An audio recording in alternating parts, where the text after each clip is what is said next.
Howdy, folks. Today we're going to explore some elements of the movies and film and television because the next piece we're really analyzing is The Crucible. And The Crucible was a play written by Arthur Miller in the 1950s. Um, Being as we're not in a class environment, it's really hard to listen to the play or kind of see it being played out in a classroom setting. We're going to watch the movie instead because plays are meant to be viewed. And I think we miss a whole lot if we don't see the stage direction and the action that the actors are taking. Um, so that one, it's a great representation of the piece that we're going to be studying. And two, it gives us a really, really good opportunity to practice those skills that we've been working on, specifically understanding structure, right? We've taken a look at a poem. Now we can take a look at a different type of media, film, and understand how these structural elements work to make an effect on a reader or a watcher. So that's what we're going to work on today, is understanding these specific structural elements. I do have to warn you something, is once I teach you this, you can't unlearn it. It's going to like haunt you. Every time you watch Netflix or go to the movies, the stuff that you learn here, you're going to start noticing other places. Just like the arrow in the FedEx logo, or whenever you see KFC, you're going to think giant head, tiny body. Just how it works with learning.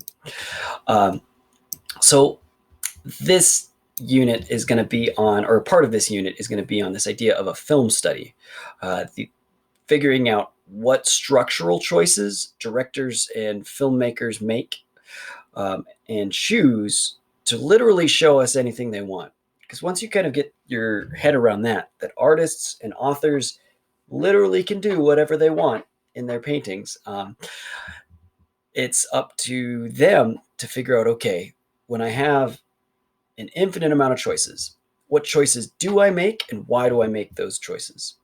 And we'll look at some of the examples. One of the big ones we'll take a look at is this idea of framing in movie and film.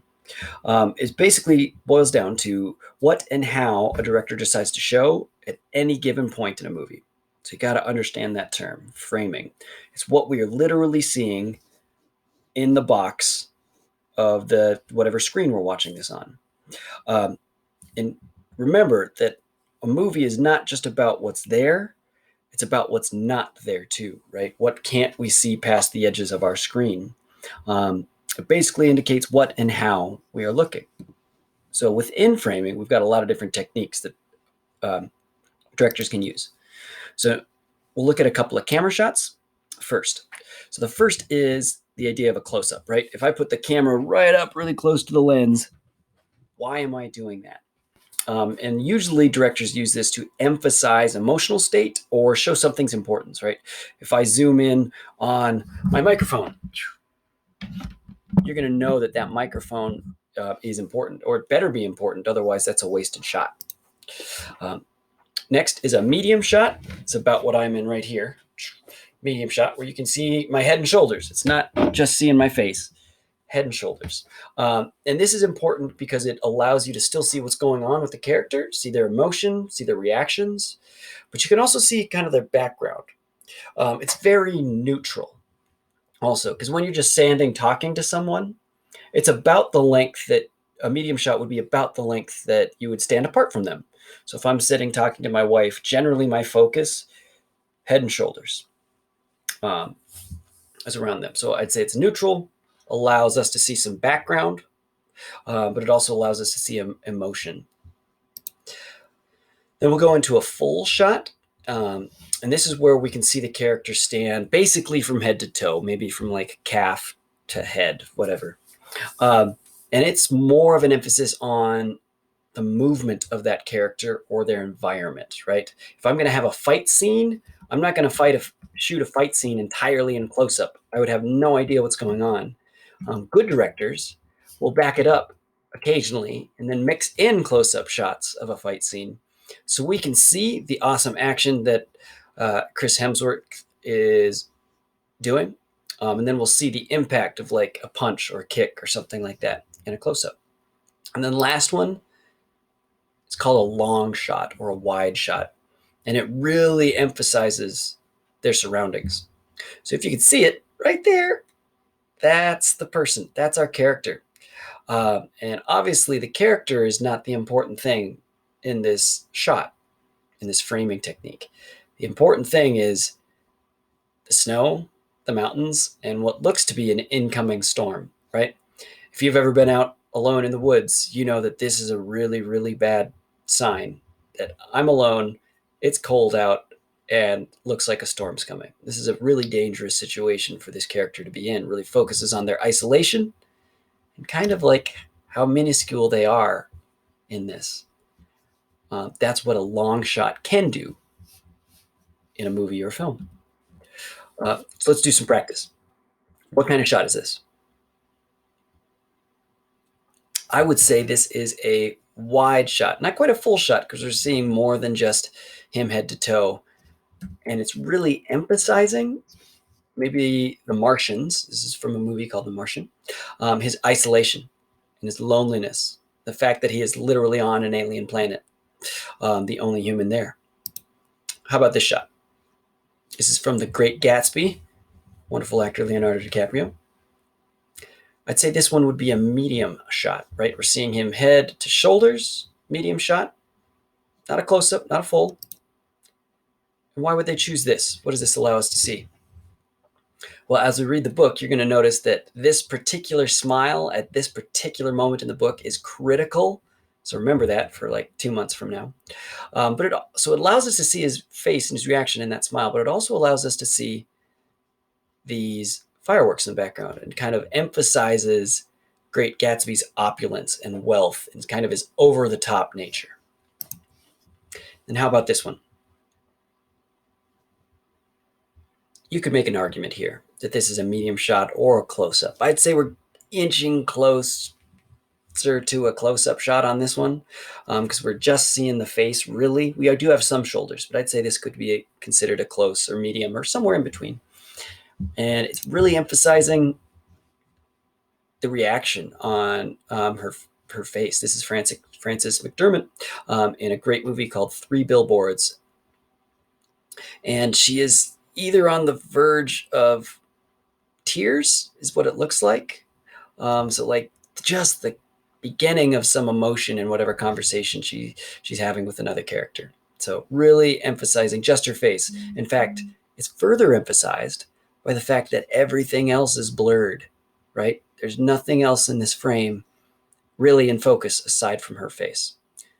These are all framing techniques, basically camera distances that a director can use to highlight different things. Like this is important, this isn't.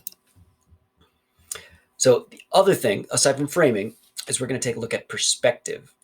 Perspective is the angle at which a camera is shot, usually emphasized by either a neutral eye level, high camera, or low camera angle. So as we're looking this GIF with poor Stannis Baratheon from Game of Thrones, we're seeing him at eye level, but we're seeing her from his perspective as she's about to like swing the sword down at him, right? This emphasizes how big and powerful she is, that she's the one in control of the situation, right? So some classic ones, this low technique, the ones that we saw Stannis Baratheon at, and as we see John Travolta and Samuel L. Jackson, this would be a low angle perspective. It basically makes the subject, whoever we're looking at, look bigger and more dangerous. So these two guys, we know they're kind of up to no good, not just because of the guns they're putting in their waist belt, but because we're looking up at them through a trunk, right? If you're the trunk of a car, things are not going well. You're not having a good day.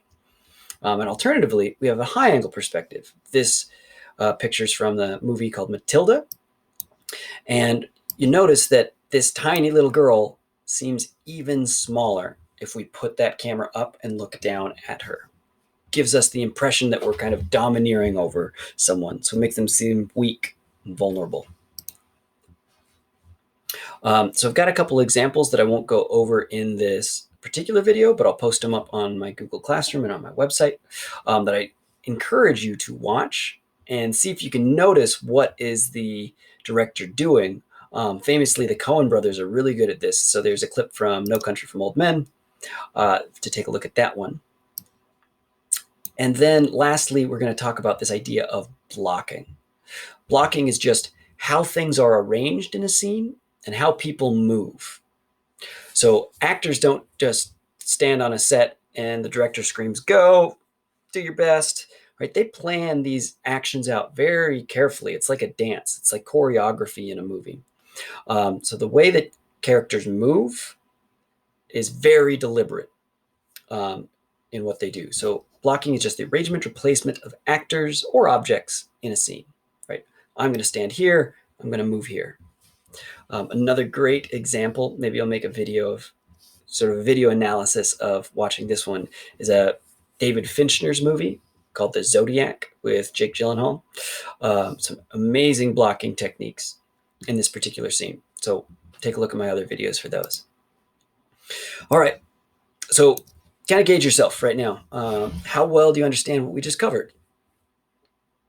Big takeaways are going to be what is framing, what is perspective, and what is blocking. I want you to have an understanding of those guys, and I've got some activities for you to go over with that. So hopefully this is a good introduction to this idea of film study and the structure of films.